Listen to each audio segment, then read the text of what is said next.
I love this track so much, you don't even know. I hate that it's 30 seconds. How is it so good?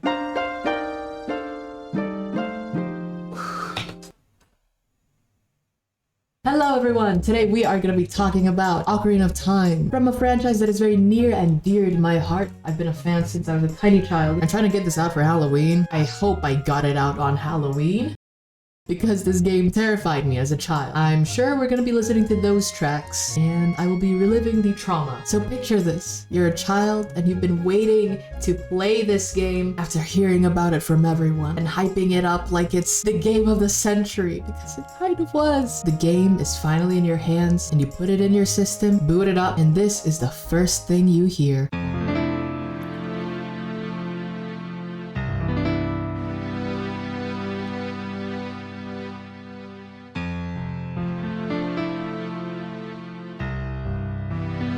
I'm not even making this up, dude. I want to cry. You don't expect this from an epic adventure called The Legend of Zelda, Ocarina of Time. No, you get something so somber and something with so much heart. You're hit with the first chord on the piano. And you're hit with the call and response of the piano, bum, ba-da-da, and then the synths come in. Wah, boom, ba-da-ba-da-da, wah. It's so simple, but it's so warm. I don't want to get too technical, but it's just 2 chords. And you're gonna find that progression a lot. It's very common, but when you put it in this context, like this is how you want to start this game. What a way to set the mood.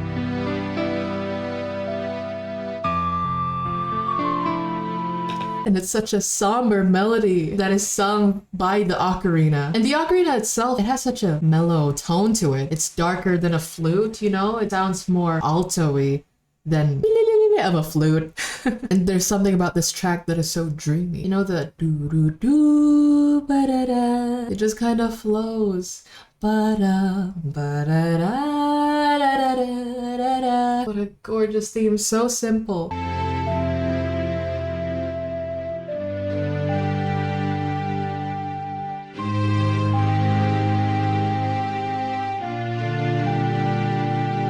And in that second section, the ocarina singing as the frontline melody, the synths that is accompanying it, and it's kind of going back and forth. Ba-dum, ba-dum, ba-dum, ba-dum. Like it's kind of stuck in that progression for a bit, until finally...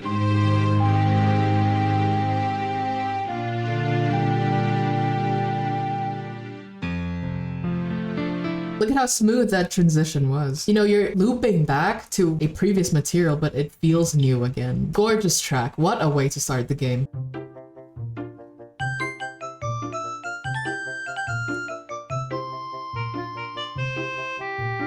So the first area of the game that you're entering is such a happy, jingly tune, and you're playing as Child Link, and that's so suitable. When you enter Kokiri Forest and there's like a bunch of those flying, I don't know, are they fairies? I don't know, those flying glowy flies. And then you're accompanied with this track, and it's a beautiful green, vibrant forest. It just makes you so excited to like, oh, we're getting into this adventure. That's wonderful. And I want to say that like designing video game soundtracks have their own challenge, because you have to create something that is not boring, but repetitive. So you can just loop it over and over. Honestly, that's what I admire about older Zelda soundtracks. They're very catchy, very simple as well, but they're not boring. Like, I think it's difficult to write a catchy tune and not have it get old. And I just love that this is the way they went about setting the atmosphere compared to what we have in modern Zeldas like Breath of the Wild. I mean, it's understandable that people were terrified of the ambient music that you have in Breath of the Wild and Tears of the Kingdom. I was one of those people who were kind of scared of the new change because Zelda has so many iconic tracks. But honestly, the ambient soundtrack, people grew to love it eventually. But still, I would love to see a return to these catchier, repetitive tracks.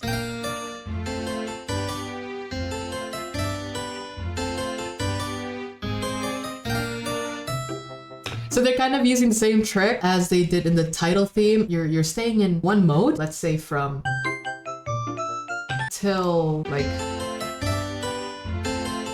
there, like up until there. That feels kind of like the same vibe. We're not really going anywhere, but those 2 last chords,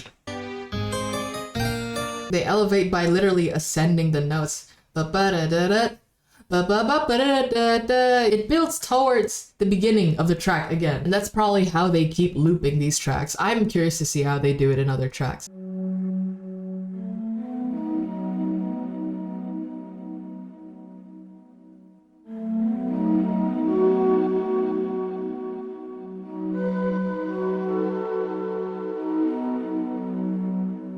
It's just one instrument and you're able to create that much atmosphere. I think the reason why it works so well is because so far the tracks that we have, like besides the title theme, is all very happy and cheery, and then suddenly you step inside this first dungeon and you're greeted with this. It's like, oh, I'm a little kid and I don't want to be in this place. We're only getting one instrument and one line of melody right now. It's telling a whole story. It feels so eerie. Going back to the usage of these catchy tracks, this is not one of those tracks, but tracks like this just belong. So, future Zeldas, feel free to go back to your catchy tracks. I do not have an agenda, I swear.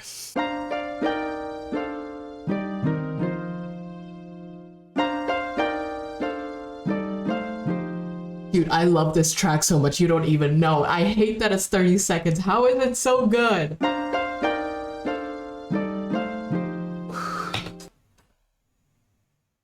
I just love the top melody interacting with the bass line. Bum, bum, bum. I also want to point out that even in a time where limitations are a big issue, this track is able to kind of play with things like with pace. It's not just ba ba ba ba ba ba ba ba ba. Like, how do you think of that in this time? Like, imagine this, like you're tasked with creating the soundtrack of a kind of pixel art style game in this day and age. Like, my mind would probably not even go here.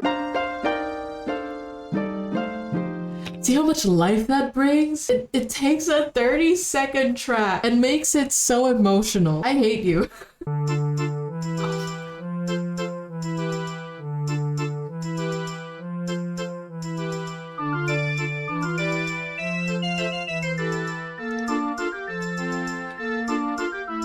So many of these tracks I learned on the piano as a kid, and even then they were so short, but they're so catchy, they're so memorable, and that's what I love about this soundtrack, man.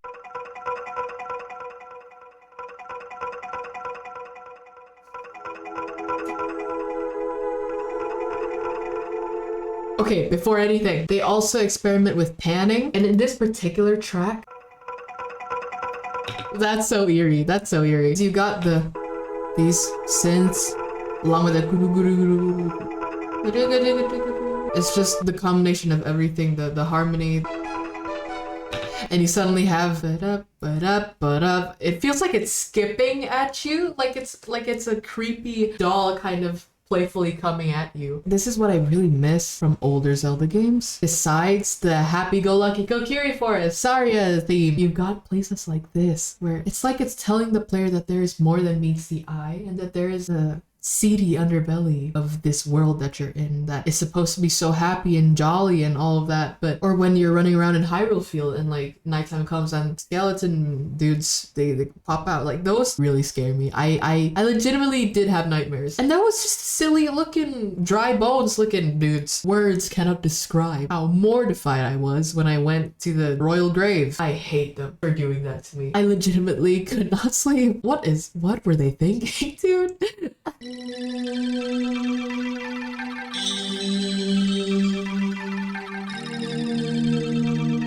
It is a beautiful track though. Just the sparkles and this descending. You know, when you think of water, you think of those motions, and it's very well conveyed here.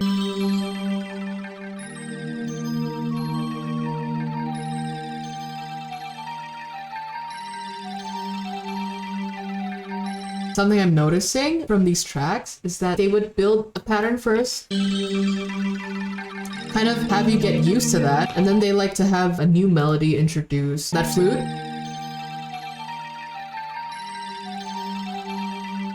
It feels very improvised. A lot of these tracks have elements like that. I think that's what makes it not boring. Because imagine if you had all your tracks like ba ba ba ba ba da ba ba da ba, like and then you go to a different zone, and then it's like ba ba ba ba ba ba ba ba, and then you go to the Shadow Temple and it's something like with that as well, like it's not gonna fit and it's gonna be extremely boring. So when you have elements like this where it doesn't feel template, it doesn't feel metronomic, it really helps with avoiding the feeling of it being boring and repetitive.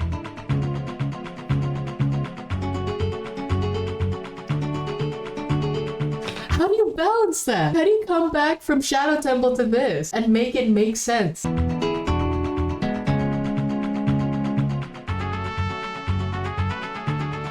There are different instruments taking turns being in the foreground, and it still kind of just stays in that mode, right? It just keeps going with different instruments and it continues that momentum and you never want it to stop.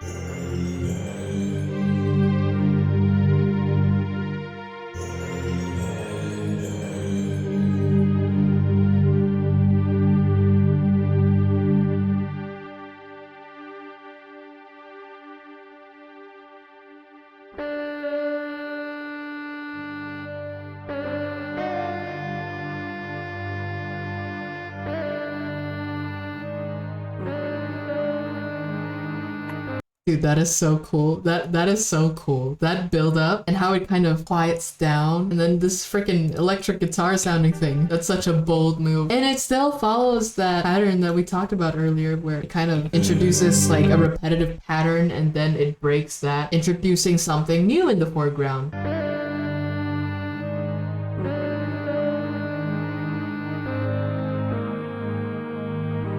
And the melody doesn't follow a strict pattern again, feels very improvised.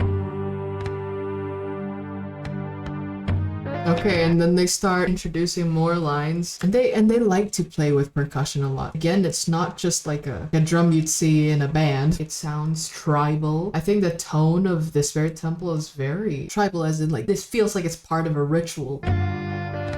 Like if I just cut maybe this section here, you can really see how it almost entrances you because you have the underlying percussion. It's kind of static. Then you introduce that improvised melody. It's a perfect balance between something that you can kind of hold on to, but then there's this melody that does whatever it wants. You can see yourself kind of taken into this atmosphere.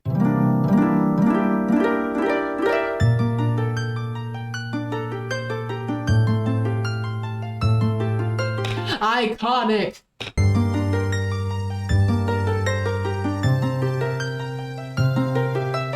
Coupled with the visuals of the fairy fountain in-game, it feels like its own contained sanctuary where you're just able to relax for a couple moments. That and Zelda's Lullaby. Is Ocarina of Time the first instance where we see these songs?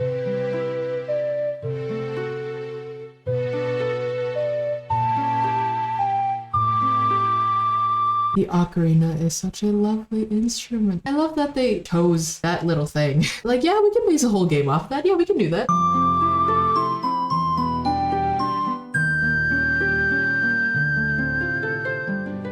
You've got so many iconic tracks from this game, and they all showcase all the different colors of this same story. And I feel like that's an important way of approaching any piece of narrative, because most things in this world are kind of a combination of many different emotions, many different experiences, and soundtracks like this convey it perfectly. You've got your lullabies, you've got your tribal temple themes, you've got your happy Kokiri themes, and have these different places be associated to those themes. Oh dude, I love video games. They're so precious. What a wonderful form of art. And I think that does it for this episode. I've been recording for so long. It's so difficult to talk about the soundtrack of any game because like these are so short. I will definitely talk about Majora's Mask at some point. And thank you for listening to me yap. Subscribe, maybe. Check out my other videos. They're not related to Zelda at all. Thank you. Bye-bye.